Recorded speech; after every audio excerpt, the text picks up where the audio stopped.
días, ¿no? De las dos elecciones que tendremos tanto en el Estado de México como en Coahuila. Tú eres del Estado de México, ¿no? Vimos que además, pues, dos campañas que fueron, pues, muy controversiales por las distintas condiciones en las que se dieron ambas. ¿Cómo cerramos estos últimos días? Ya estamos ahorita en periodo de veda, pero ¿cómo terminamos de cerrar lo que sucede en el Estado de México, lo que sucede en Coahuila y qué podemos esperar para este domingo? Sí, exactamente, como bien lo mencionas, por la veda electoral no podríamos hablar puntualmente de propuestas o hacer llamamientos a votar por una o por otra persona o denostar a una u otra persona, pero lo que sí podemos hacer es analizar justamente lo que sucedió en el cierre de campaña de las candidatas. Vimos un cierre de campaña muy nutrido, muy grande en el oriente del Estado de México, y vimos por otro lado un vacío.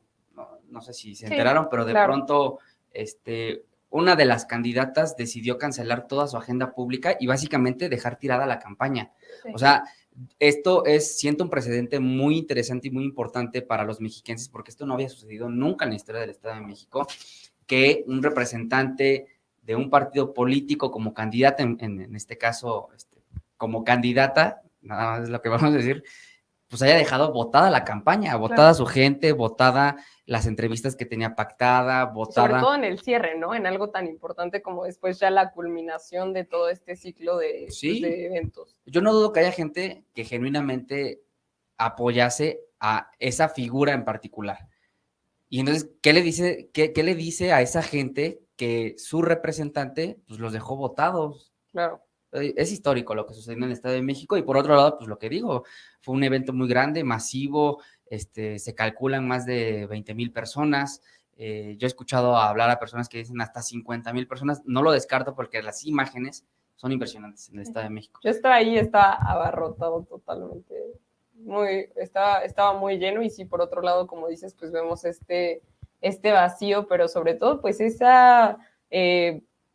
esto que ya comentas de cómo le rindes cuentas a estas personas que pues sí te estaban apoyando. Te acompañaron. Claro, durante toda la campaña, ¿no? Que además pues fue pues algo bastante largo, y que al final de cuentas ni siquiera fue algo que se avisara con anticipación, ¿no? Simplemente me parece que un día antes o ese mismo día se dice que todos los eventos de la agenda del cierre pues van a ser privados, entonces pues se cancela todo lo que ya se tenía programado. Yo creo que eso les habla, no sé a ustedes o al público que nos ve, yo creo que sí nos habla de la personalidad de una y otra representante, porque ¿qué le dices a los brigadistas? ¿Qué le dices a las personas que repartieron volantes, a las personas que de verdad confiaban o creían en ese proyecto? Porque yo no descarto que haya gente que genuinamente, aún en estas fechas, pues siga creyendo que esa oferta política es la idónea para México, en este caso para el Estado de México.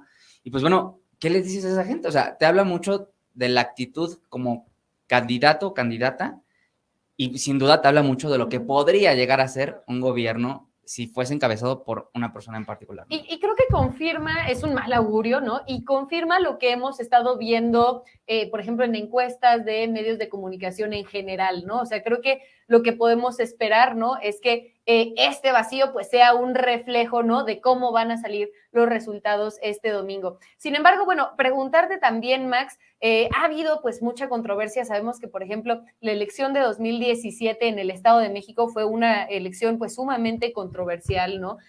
Donde hubo pues incluso ciudadanos, ¿no? Personas del Estado de México que recriminaron que había habido un fraude electoral, una compra de voto, que habían sido pues comicios que habían estado pues muy mal planificados, ¿no? Y en general muy mal en términos de delitos electorales, ¿no? ¿Cómo ves este tema? O sea, ¿cómo podemos estar preparados para lo que suceda este domingo, ¿no? ¿Y cuáles serían tus perspectivas al respecto?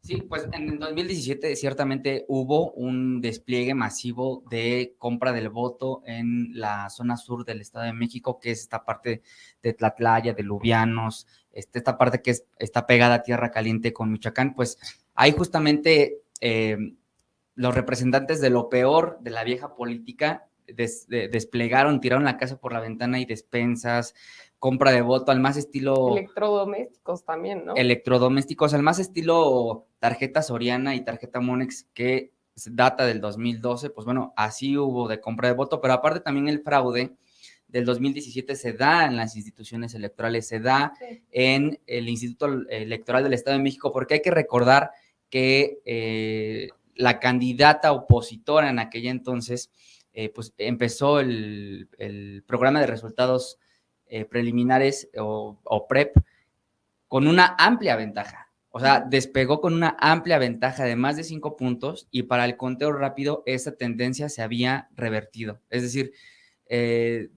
pues básicamente era una especie de caída del sistema donde un candidato arranca con un margen de diferencia muy pronunciado y de pronto en el conteo rápido, que el conteo rápido, recordemos, es una muestra que se toma de diferentes casillas y a partir de eso se hace un algoritmo matemático para saber cómo serán las tendencias, pues de pronto se revierte.